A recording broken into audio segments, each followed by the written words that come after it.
You've been spending billions of dollars to try to prove that this land is occupiable. And now you have like around million Israelis, they are internally displaced. Millions are frightened always, and they're going to shelters on a daily or a weekly manner. I'm talking about Tel Aviv and Haifa and different parts of quote unquote Israel. The Zionism project is not happening. It's all botched. You've been planting this idea of settler society in this land for decades, and now they're all fleeing because they all have dual passports. The economy is crumbling and the sense of security is not okay. How can you even convince more and more people from around the world to come and serve as settlers and human shield? I wanted to ask both of you, and perhaps Ghadi, you could start. In the United States, we just had Donald Trump elected as the president of the United States. There's been a lot of talk about what does this mean for West Asia? What does it mean for, as they say, the Middle East? I'm curious on what you think it means, because Trump has both said that he's going to bring peace to the Middle East, but also has said that he's going to unleash and allow Israel to do even more of what it is doing. So I'm curious on your assessment of the overall situation to come, given that there will be political changes in the United States' empire. I think regardless of the political changes in the United States, the foreign policy and the policy towards Israel or towards the region would slightly really change. Only the way of dealing with things. Do I expect that Trump would not support Benjamin Netanyahu? No. But do I expect that he would have more to say or more to influence? Yes, of course. Now, how they would like to execute that, I think Trump was the one who did the normalization deals. And if they really plan on doing the same attitude or treating Syria, Lebanon, Iraq in the same manner, this shall not work or prevail. So I think we are yet to discover if the new Trump is different from the old Trump, and if Trump really has a say over Netanyahu for his own good, because I think the Israelis, whether they know it or not, they are on a self-destruction path. And the unlimited support, the blind support of Washington and the Pentagon to the Israelis did not really actually change things on the ground. They did not really eradicate Hamas, and they would never be able to eradicate Hezbollah, which is obvious. So I think I cannot really foresee now how Trump would play out this intended peace, but there is zero trust and there is zero friendliness from any American administration's foreign policy towards us, the natives, the people of this land. So I'm not really very optimistic. Elijah, I wanted to bring it to you because on the military front, do you perceive any changes? Because on the one side, you have suspicions that the policy will get more hawkish, meaning more aggression to come in the region, which will have implications, of course. But also there has been this talk of peace. So I'm curious as to your thoughts and assessment of the potentiality here of one side or the other playing out, or some version of both in a chaotic kind of policy regime. The problem in all that is really what's happening in Israel.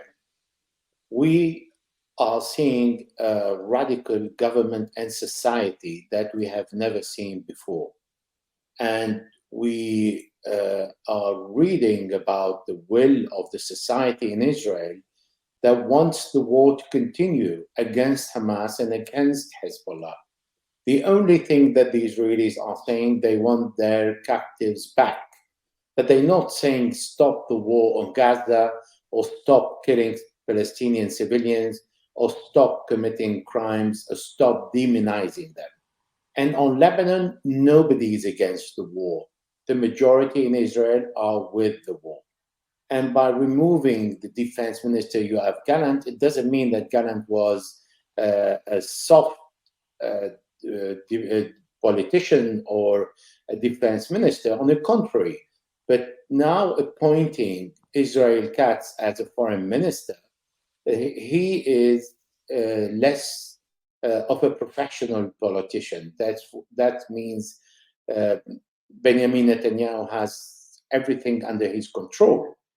And because of that, we know that Netanyahu wants to ethnic cleanse the Palestinians from north of Gaza. And he has started doing that in the first part of the north, starting isolating Jabalia camp, Jabalia city, Beit Hanun, Beit Lahia, Shati from the rest of Gaza. And we're talking about the north. By doing so, it means he has plans. And will Donald Trump manage to convince him to change his plans? That is doubtful, because he feels more confident in destroying more of Gaza and eradicate the presence of the Palestinian by forcing them either to die by starvation or under the bombs or leave to an unsafe area, that he's going to displace them again from that part of the north to the south so he can grab more land of Gaza. In Lebanon, he hasn't started the war yet, but he is finding difficulties to break into Hezbollah's lines. And there again, he will not achieve his objectives, because then he will leave Hezbollah stronger than ever. Although he has managed to inflict some damage on Hezbollah, but he has not defeated it. Otherwise, we would see all the tens of thousands of troops breaking in the south of Lebanon. Will Donald Trump stop Benjamin Netanyahu on the limits of the borders, and Netanyahu accept, with the damage that he has caused and the reconstruction that is going to weigh heavy on Hezbollah and Iran, and we satisfied with that? We don't know yet, because we have the experience in the past with Donald Trump saying, I want to pull out from Syria. This is a land of death and sand, and then staying in Syria. And then he said he wants to pull out of Iraq, but he wants to be paid, and then staying in Iraq. So between what the president of the United States promised during their campaign and what they can translate that on the ground with facts, there's a big difference. Nothing is going to change between now and the 20th of January. But then, starting from the 20th of January, what are Donald Trump's priorities? Is it Ukraine and Russia? Or is it Ukraine, Russia, and the Middle East, and Iran, and the Iranian nuclear program, and Gaza, and Lebanon? It is not very clear. And then, is the decision going to be accepted by Benjamin Netanyahu? And then Netanyahu needs to think about his domestic position. If he stops the war, is he going home? Is he strong enough to run a prime minister election and the Knesset election and then win it, or be accused of corruption and then face trial? All these questions are unanswered yet, because in the next 2 months, we don't know what's going to happen and who's going to have the upper hand, or if this is going to be a status quo in Lebanon, but more ethnic cleansing in Gaza. We need to wait before Donald Trump takes office, and what are his priorities. Yes, indeed. And Ghadi, you said that Trump will not prevail if he takes on the policy that he took on during the first time he was president, especially in this new situation where there is an active, I mean, not only is there active genocide now on multiple fronts, but there is deep and active resistance that was not there, or at least was not as powerfully being undertaken prior. So could you maybe send a message, if possible, to American audiences, Western audiences, who may be viewing the risk of the situation in West Asia becoming even more, more imperiled by Trump presidency, given that he does have this very mixed record of, on the one hand, saying he would pull out of certain situations and conflicts, but on the other, working deeply with Israel to build up to the moment I believe we are in right now? I don't think I have anything to say to American citizens about the American foreign policy. I don't think the American average Joe really is concerned. They are taxpayers for everything, but do they really have a say about it?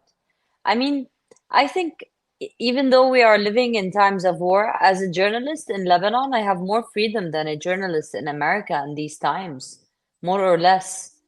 In the times when APAC and all this money is being stuffed into the media and the mainstream media, I don't think it's very logical to talk to American citizens about how they might change or influence Trump or Harris or Biden or any American administration's war, because I wouldn't like to think of them as complicit.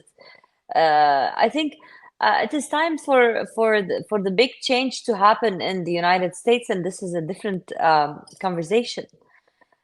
But the message I would like to send is that maybe since they only speak about money, maybe you could stop paying the taxes for the weapons that are killing our children for a change. Other than that, I don't think I'm really entitled to speak about how they could really alter the policies. I mean, they go to the votes, they vote their representatives, and for me, it's apple or pear, different bipartisan representatives of the same foreign policy that ends up in actual hegemony in the Middle East and in West Asia.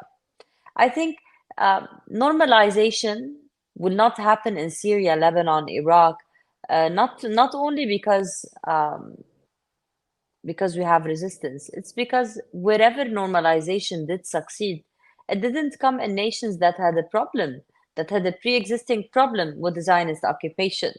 It's different. You cannot make believe. You cannot have a plastic surgery kind of normalization on these nations. I mean, Lebanon in the 80s, there was a plan and there was a president that actually wanted to go and sign a normalization, a peace treaty with the Israeli occupation.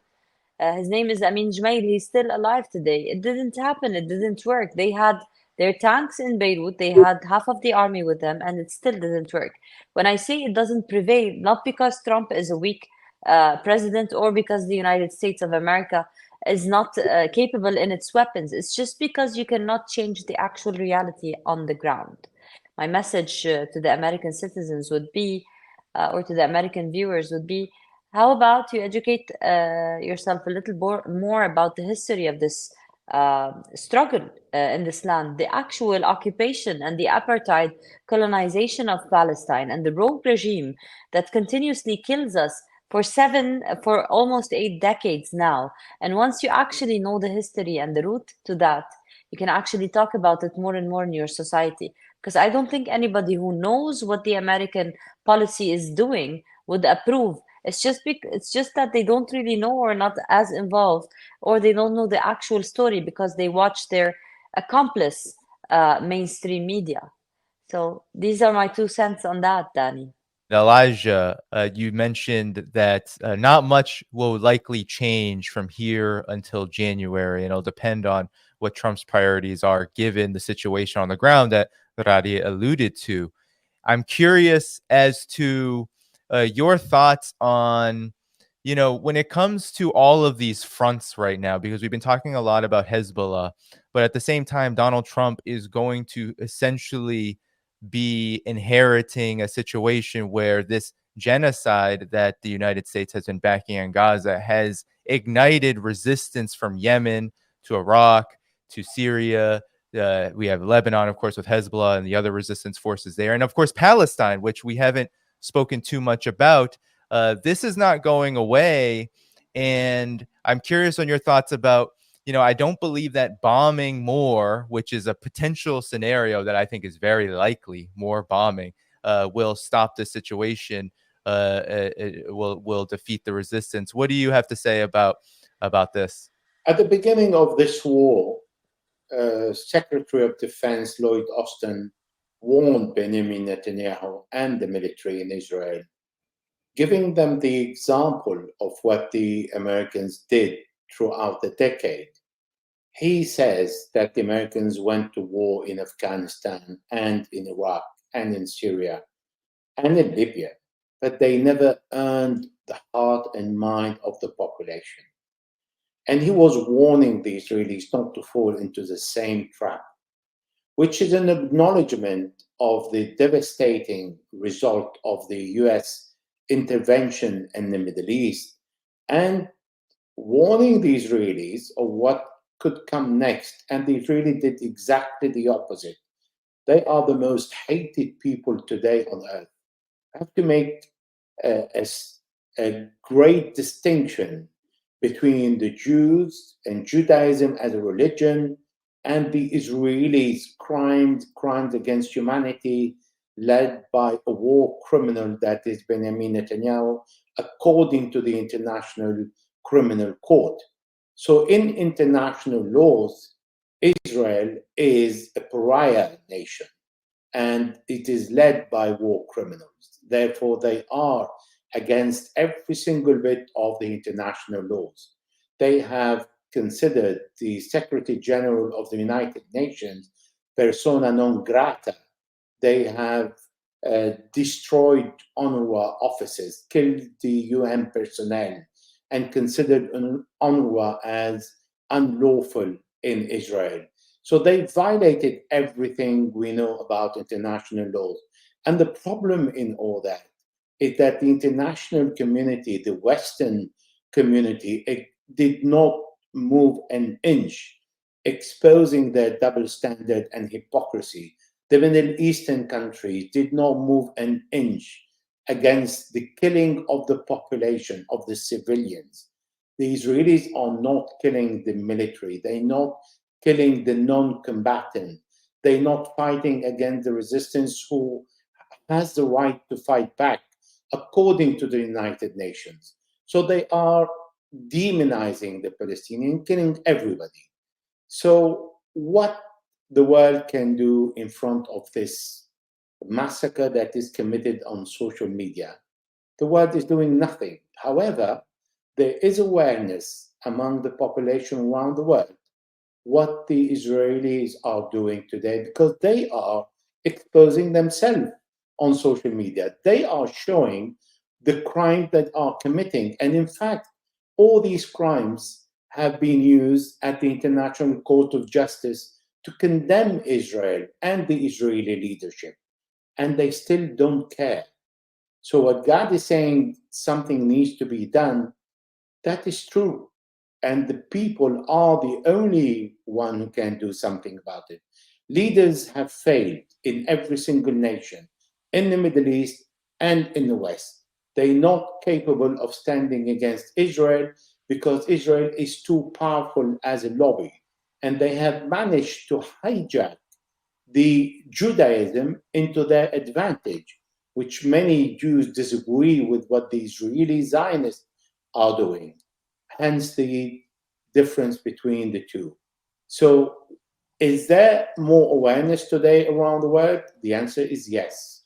People understand more about the Palestinian cause and have seen the Israelis' action because the Israelis showed us what they are doing. Is that going to lead us somewhere? Not in a short time, because in the short term we will have the war continuing and more atrocity are going to be committed. Are their leaders willing to stop that? Well, not yet, because they don't know what the Americans want to do, and they are the one who control most of the world that has some influence over Israel. We've been down this rodeo with Donald Trump. He was president from 2016 to 2020. His West Asia policy was a disaster. He attempted in many respects, and he did actually move, I think, along this path toward giving Israel what it is now doing, the green light for genocide, through the moving of the capital, through this attempt to normalize Israel through the Abraham Accords, Israel with the other Gulf countries. In my estimation, if Donald Trump were smart now in becoming president of the United States in January, he would see that situation has actually led to what you were referring to, Elijah, which is this. Not only is Israel the most hated society, but it is also going through incredible just difficulties and challenges that it will not overcome, in my opinion, and Radi, I might have you have the last word on this before moving on, where now Israel is not only stuck in a long war of resistance. I don't believe Israel can actually win against all of these fronts, but also it's having internal problems that are very much connected to this, not just the firing of Gallant and his replacement, but everything that surrounds that, from economically to the utter, the utter loss of faith, and maybe not for the reasons that we would like it, Radi, but loss of faith in the Netanyahu regime. But your last word on this. I think it's more than the Netanyahu regime at that point. You're talking about a settler society. This is not a society. These are like people brought from all around the world to serve as actual human shields to the Zionist occupation program. So these people are already in trouble with their existence. And billions of dollars have been spent to radicalize, militarize these settlers of different shapes and forms, and to carry on day in, day out, all sorts of apartheid restrictions and policies towards the indigenous people, the people of Palestine. You've been spending billions of dollars to try to prove that this land is occupiable. And then now you have like around 1 million Israelis. They are internally displaced. The other millions are frightened always, and they are like going to shelters on a daily or a weekly manner. I'm talking about Tel Aviv and Haifa and different parts of quote unquote Israel, occupied territories of Palestine. So in general, the whole point of the Zionism project in the Palestinian lands is not happening. It's all it's all botched. You've been planting this idea of settler society in this land for decades, and now they're all displaced or they're all fleeing. There's more than 20% that have already left because they all have dual passports. And in general, the economy is crumbling and the sense of security is not okay. How can you even convince more and more people from around the world to come and serve as settlers and human shields, when all this that Elijah has been speaking about, this pariah is more notorious now for the actual crimes against humanity? I think the whole point of Israel, of having this land taken from the Palestinians, the whole point is not even justifiable at that point, and it's a matter of time before the dismantlement of this regime happens. So it's not about Netanyahu. I think at that point, Netanyahu is going to have to choose. It's either he steps aside or he even facilitates and even makes it catalyzes the whole Israel dismantlement. This is how I see it.